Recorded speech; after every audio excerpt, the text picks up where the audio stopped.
Hello friend, नमस्कार। मैं दिनेश शर्मा आज आपको सरल भाषा में ज्योतिष सीखें की श्रृंखला में कुछ नए टॉपिक पे बताना चाहूँगा। खासकर गोचर में वेद और विपरीत वेद का गोचर क्या होता है उसके विषय में बताना चाहूँगा। समय समय पर ग्रह अपने स्थान राशि से दूसरी राशि पर गोचर करते रहते हैं, उसे गोचर कहते हैं। ठीक है, आपने सुना होगा टीवी में आजकल बहुत सारे एस्ट्रोलॉजर आते हैं और बहुत सारी बातें बताते हैं। तो आपको बता दूं कि कोई भी ग्रह जो है एक अपने राशि में कितने रहता है। जैसे कि रवि जो सूर्य है, एक वर्ष का पूरा उसका कार्यकाल होता है, तो 30 दिन जनरली एक राशि में रहता है, फिर वो हट जाता है। एक राशि में 30 दिन, और पूरा भचक्र का 360 का जोडेक में परिभ्रमण का काल उसका एक वर्ष है। उसी तरीके से चंद्रमा 27 दिन चलता है, 27 दिन में पूरा पार कर लेता 360 का डिग्री का भचक्र है, लेकिन 54 घंटे एक राशि में रहता, 2.25 दिन। और मंगल रहता है 45 दिन। ठीक है, और पूरा जो 12 राशियों का परिभ्रमण उसका 18 माह का है। बुध का परिभ्रमण 1 साल का है और एक राशि में 30 दिन। ठीक है, इसीलिए ये जो आपको बुध है, सॉरी चंद्रमा है, बुध है, ये बहुत जल्दी जल्दी गोचर करते हैं। गुरु का गोचर बड़ा लंबा है। गुरु पूरी राशियों का भ्रमण में एक वर्ष में करता है। वो मेष से लेके मीन में जाने में उसको पूरा परिभ्रमण में 12 वर्ष लगता है, और 12 माह इधर एक राशि में लगता, तो लंबा समय हो गया। शुक्र जो है एक वर्ष एक वर्ष का पूरा इसका परिभ्रमण काल है 12 राशियों में, और 27 दिन का इसका गोचर होता है। ठीक है, मतलब एक राशि में 27 दिन रहता है शुक्र।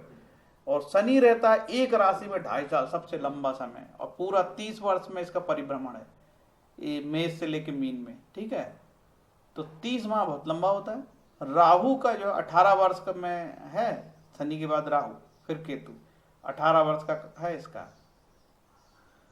तो कुल राहु एक राशि में 18 माह बिताता है। उसी तरीके से केतु भी, और राहु केतु हमेशा वक्री होते हैं, उल्टे चलते हैं, उल्टे। ठीक है, यदि राहु आपका किसी राशि में रहेगा, उसके सीधे जस्ट सामने जो 180 डिग्री में केतु मिलेगा, तो केतु कहीं रहेगा तो सामने राहु मिलेगा। ये सिद्धांत है गणित के, तो गणित से चलने वाली ज्योतिष है।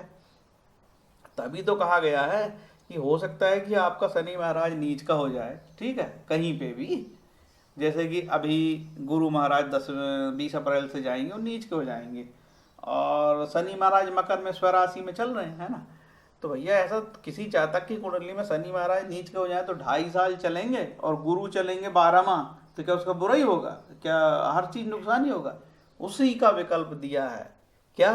गोचर, गोचर भेद और अष्टक वर्ग आदि बहुत सारी चीजें दी है, और गोचर भेद के तरीके भी बताए गए हैं। ठीक है, कि गोचर यदि खराब है तो उसका विपरीत गोचर भी हो जाएगा।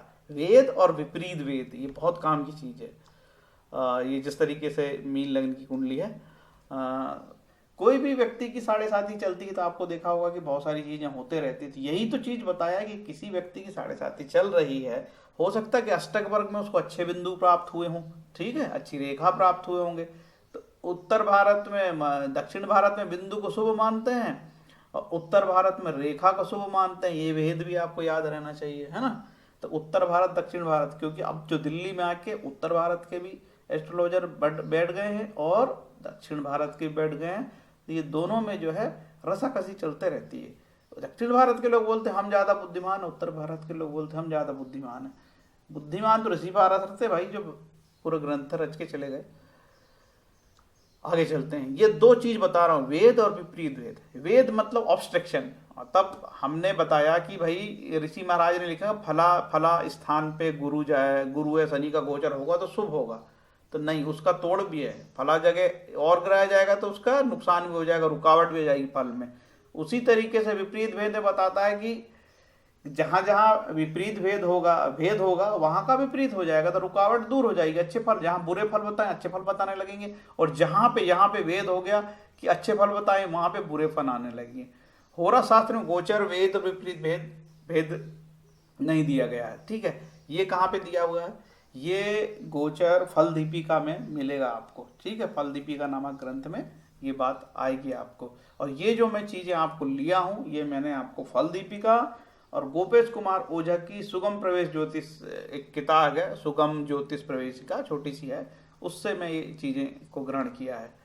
तो आपको मैं एक चीज और बता दूं कि ये जो नक्षत्र भेद भी होता है और ग्रह भेद भी होता है, तो ये तरीके हैं। आपने कई प्रकार के चक्र, काल चक्र, सर्वतोभद्र चक्र, त्रिपताकी चक्र, शूल, सुदर्शन चक्र, चंद्र काल नाला, सुरवा काल नाला, कोट चक्र, ऐसा है। तो ये मैंने कहाँ से लिया है, ये जानकारी मैंने लियो जो जे होरा सॉफ्टवेयर है उससे मैंने देखा कि किस तरीके से ग्रह भेद और नक्षत्र भेद की विधि बताई गई है। ज्योतिष का शास्त्र बहुत ही विस्तृत है, बहुत अथाह सागर है। कोई जरूरी नहीं जिंदगी में आप कुछ पढ़ पाओ, पूरी किताबें पढ़ लो तो फलित वलित बता दोगे, ऐसा कोई वो नहीं है। हर चीज का तोड़ किंतु परंतु, इसलिए इसको प्रारब्ध माना है, देव बोला है, देवज्ञ, देव को देवज्ञ बोला गया। तो ईश्वर के क्षेत्र में हस्तक्षेप है ज्योतिष। तो ये तरीका हुआ भेद करने का। अब मैं आपको बताता हूँ गोचर भेद। ठीक है, गोचर भेद में क्या होगा, जैसे मैंने पूरा ये बनाया है, इसमें मैंने पूरे सूर्य से लेके केतु तक बनाया है। और आप यहाँ गौर करिए, देखिए कृष्ण पक्ष का चंद्रमा यदि 1, 3, 6, 7, 10 में शुभ है और 5, 9, 12, 2, 4 में कोई दूसरे ग्रह आ जाएं तो उसका वेद हो जाएगा। मतलब जो शुभ फल यहाँ बताए हैं नहीं होंगे। ठीक है, लेकिन कहा है सूर्य पिता है, शनि उसका पुत्र है, उसी तरीके से चंद्रमा पिता है, बुध उसका पुत्र है। तो ये सूर्य शनि पुत्र चंद्रमा बुध को वेद नहीं लगेगा। कहीं कोई स्थान पे बुध आ गया, चंद्रमा का भेद बता रहे, बुध आ गया तो नहीं लगेगा। शनि का हम बता रहे हैं वेद, और उसमें किसी स्थान पे, निर्धारित स्थान पे यदि सूर्य आ गया तो उसका वेद नहीं होगा। ये बात बताई गई है, इसको आपको ध्यान रखना पड़ेगा। और ये जो मैं बता रहा हूँ कोई सरल चीज नहीं है, थोड़ी सी जटिल चीज है। चूंकि आप ज्योतिष सीख रहे हैं, यदि आप इंटरेस्ट लेना चाहते हैं तो करेंगे, इसीलिए ज्योतिष का फलित बताना बहुत कठिन हो जाता है। ये गोचर वेद, इसकी पूरी तालिका मैंने बताई है। और ये मैं कहाँ से लिया हूँ, ये मैंने लिया है गोपेश कुमार ओझा की सुगम ज्योतिष प्रवेश का फल दीपिका के मदद से ये बनाया है मैंने चार्ट। ठीक है, ये हम सारी चीजें जन्म राशि से लिख दिया है, जन्म राशि से देखा जाएगा। और जब विपरीत भेद होगा तो जो ग्रह की हम बात कर रहे हैं उससे देखा जाएगा, जिसका हम देख रहे हैं वो कहाँ है उससे देखा जाएगा, और जिसका वेद कर रहे हैं। ठीक है, ये थोड़ा अंतर है, थोड़ा कन्फ्यूजन है, लेकिन आप क्या करें, जो है सो है। तो चलो यहाँ पे गुरु और शनि के गोचर की हम ज्यादा बात इसलिए करेंगे कि गुरु एक राशि में 12 माह रहता है और शनि एक राशि में 2.5 साल रहता है। तो सबसे ज्यादा पीड़ित होते हैं लोग गुरु और शनि से। और गुरु और शनि का जो है डबल गोचर, और गुरु और शनि के बिना कुछ होता नहीं, ऐसा महान ज्योतिषियों ने किया है कि गोचर में जब तक शनि महाराज और गुरु का आशीर्वाद नहीं होगा तो कोई घटना घटित होती ही नहीं है। तो ये इसीलिए इस गुरु और शनि के गोचर पे लोग वीडियो बनाते हैं। चंद्रमा के गोचर पे तो कोई वीडियो बनाता नहीं, ना मंगल के गोचर पे बनाता ज्यादा, क्योंकि वो चंद्रमा तो 2.5 दिन चलता है, शुक्र 1 माह का है, बुध 1 माह का है, तो इनका कोई ज्यादा महत्व नहीं है। ये मेन ग्रह हैं गुरु और शनि। चलते हैं आगे, गुरु का गोचर। अब देखिए 20 नवंबर 2020 से धनु से मकर में जाएंगे गुरु महाराज, है ना। तो मैंने आपको एक वीडियो बना भी रखा पहले से। जैसे इसमें यह दिया है कि गुरु का गोचर की हम बात कर रहे हैं, गुरु यदि चंद्र कुंडली से, है ना, 2, 5, 7, 9, 11 भाव जाएगा शुभ, लेकिन कहता है उसका वेद हो जाएगा अशुभ स्थान गोचर। यदि कोई ग्रह आ गया, कौन सा ग्रह, शनि के मामले में सूर्य को छोड़ के, चंद्रमा के मामले में बुध को छोड़ के, बाकी कोई ग्रह आ गया कहीं पे ये, तो उसका अशुभ स्थान का गोचर हो जाएगा। तो उसको जो फुल बताए, ये यहाँ जो बताया शुभ स्थान का गोचर, यदि गुरु 2, 5, 7, 9, 10, 11 में किससे आएगा, चंद्र कुंडली से गुरु यदि 2, 5, 7, 9, 11 में आ गया तो शुभ है। लेकिन उसका तोड़ भी बता दिया है, यदि इन स्थानों से यहाँ पे मान के चलो कि गुरु दूसरे स्थान पे गोचर कर रहा है और इन स्थान पे सूर्य को छोड़ के कोई आ गया, शनि के सॉरी गुरु के मामले में कोई भेद नहीं बताया है, शनि और बुध का ही भेद और चंद्रमा का बताया है, सूर्य का, है ना। तो यहाँ से कोई दूसरा ग्रह आ गया तो यहाँ पे भेद हो जाएगा, है ना, भेद हो जाएगा ना, और उसको फल नहीं मिलेंगे। तो ये मैं आपको उदाहरण से देता हूँ, उदाहरण से मैं बात को समझाता हूँ। क्योंकि गुरु का मामला तो यहाँ पे कोई भी आए, भले सूर्य भी आ जाएगा तो उसका वेद हो जाएगा, चंद्रमा आ जाएगा तो भी उसका वेद हो जाएगा। आगे चलते हैं। अब ये गोचर में मैं आपको बताना चाहता हूं कि मान के चलिए कि कोई किसी जातक की मीन राशि है अब मीन राशि है इस जातक की, तो मीन राशि की जातक में वर्तमान में जब मैं वीडियो बना रहा हूं तो अभी तो चल रही है कुंभ लग्न, लेकिन मीन लग्न का मैंने उदाहरण बता दिया। और ये मीन लग्न नहीं है, मीन राशि है, किसी जातक की मीन राशि, मतलब किसी व्यक्ति की मीन राशि है, भाइयों बहनों।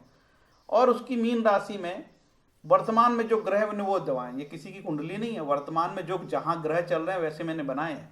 मान के चलो वर्तमान में किसी की मीन राशि है और जो है उसका गुरु कहाँ चल रहा है, 9वें स्थान पे चल रहा है गुरु, ठीक है। और आज की डेट में चंद्रमा यहाँ पे आ गया है, ठीक। और शनि जो है यहाँ पे मकर में चल रहा है। तो ये आज के ग्रह हैं पूरे, इसमें बिल्कुल कोई दूसरा नहीं, बिल्कुल अभी तत्काल का ग्रह है। अब किसी जातक की मंगल की यहाँ पे चंद्र की दशा चल रही है और उसका गुरु महाराज यहाँ पे राशि बदल देगा, तो गुरु महाराज अभी राशि बदल के यहाँ आ जाएंगे, ठीक है। तो मान के चलिए गुरु का हम देखना चाहते हैं कि चलिए यहाँ पे हम सीधे गुरु का में ही आ जाते हैं और देखते हैं कि ये गुरु महाराज 20 नवंबर को यहाँ राशि बदल दिए, ठीक। आ गए 20 नवंबर को राशि बदल के। अब देखिए कि कहते हैं सिद्धांत क्या है। सिद्धांत तो ये है कि दूसरे, पांचवें, सातवें, 9वें, 11वें में शुभ होगा। चलो देख लेते हैं भाई इसका। अब देखिए दूसरा और ये 5वां और ये 7वां और बोला है ये 9वां और बोला 11वां। अरे तो इसका शुभ हो गया। ये तो कह रहा ना कि यदि चंद्र से दूसरे, 5वें, 7वें, 9वें, 11वें में, तो मीन लग्न वाले के लिए तो भैया यहाँ पे आ गया ये, तो ये 11वां कहलाया तो शुभ होगा। अब इसका तोड़ बोलता है। तोड़ ये बोलते हैं महाराज जी कि यदि 11वें स्थान पे आया तो उस 11वें से अशुभ स्थान गोचर कहाँ होगा, 8वें स्थान नहीं होना चाहिए। देख लेते हैं अब इसका सिद्धांत कहाँ से मानेंगे ये, 8वां कहाँ से मानेंगे। 11 का तोड़ 8वां है। तो चंद्र कुंडली ये यहाँ से देखिए कोई 8वें स्थान में ग्रह है क्या। ये देखिए ये पहला, दूसरा, तीसरा, चौथा, 5वां, 6वां, 7वां, 8वां। आज की डेट में बुध और शुक्र हैं। इसका मतलब मीन लग्न की कुंडली में गुरु 11वें स्थान पे चल रहा, लेकिन 8वें स्थान पे सूर्य और शुक्र का गोचर होने से उसका वेद हो गया। मतलब क्या हुआ, उसके शुभ स्थान में आने से विपरीत वेद, शुभ उसके जो फलों में कमी हो गई। ये देखिए वेद होने में शुभ फल में रुकावट आ गई उसकी, ठीक है। इसके शुभ फल में रुकावट आ गई यहाँ पे, ये बोला है। ये गुरु महाराज 11वें में आएगा, 11वें में शुभ है और 8वें में कोई ग्रह आ गया जन्म की राशि से, तो उसका वेद हो गया। इस तरीके से ये पूरा बताया। तो अब मैं आपको ये तो कि वेद का बताया, एक विपरीत वेद का बता देता हूँ। ये 2 चार्ट है मेरे पास। एक मैंने बनाया है, देखिए ये चार्ट है गोचर वेद विचार, और दूसरा चार्ट ये है गोचर विपरीत वेद विचार। अलग अलग है ये, वेद और विपरीत वेद बता रहा हूँ, ठीक है। अंग्रेजी में मैंने आपको बताया था, अंग्रेजी में मैंने उसको बताया था नाम ऑब्स्ट्रक्शन और कैंसिलेशन ऑब्स्ट्रक्शन, ठीक है। तो ये 2 चीज हुई। अब मैं आगे बढ़ता है भैया, बहुत कठिन, ज्यादा प्रश्न मत करना यार, जितना मेरे से बुद्धि उतनी मैं बता रहा हूँ, है ना। कोई मैं ज्ञानी तो हूँ नहीं यार, और ना मेरी कोई दुकान है। अब मैं शनि का गोचर बताता हूँ आपको। शनि का गोचर 24 जनवरी 2020 से 22 अप्रैल 2022 तक शनि महाराज कहाँ रहेंगे, मकर में रहेंगे, ठीक है। बढ़िया भैया, मकर में रहेंगे तो कई लोगों की जिनकी जैसी राशि होगी तो 7.5 भी लग गई, अच्छी बात है, लग गई, कोई दिक्कत नहीं। आगे चलते हैं। अब हम बता रहे हैं शनि का गोचर यहाँ पे। अब शनि के बारे में सिद्धांत ये है कि शनि का गोचर यदि 3, 6, 11वें भाव में होगा, ठीक है, तो शुभ। लोग बड़े खुश है भैया, चलो शुभ होगा करके, अच्छी बात है। देखते हैं उदाहरण, मीन राशि वालों पर मैं उदाहरण बता रहा हूँ, ठीक। और जो है शनि महाराज यहाँ चल रहे हैं इनके, गुड। मीन राशि का के 11वें स्थान पे आ रहा, 11वां होगा यहाँ से। जिसकी भी मीन राशि चल रही है, जन्म का चंद्रमा जहाँ बैठा होगा मीन राशि, तो यहाँ से ये स्थान 11वां कहलाएगा। तो आपका तो 11 शनि चल रही है, आपका तो शुभ है भैया।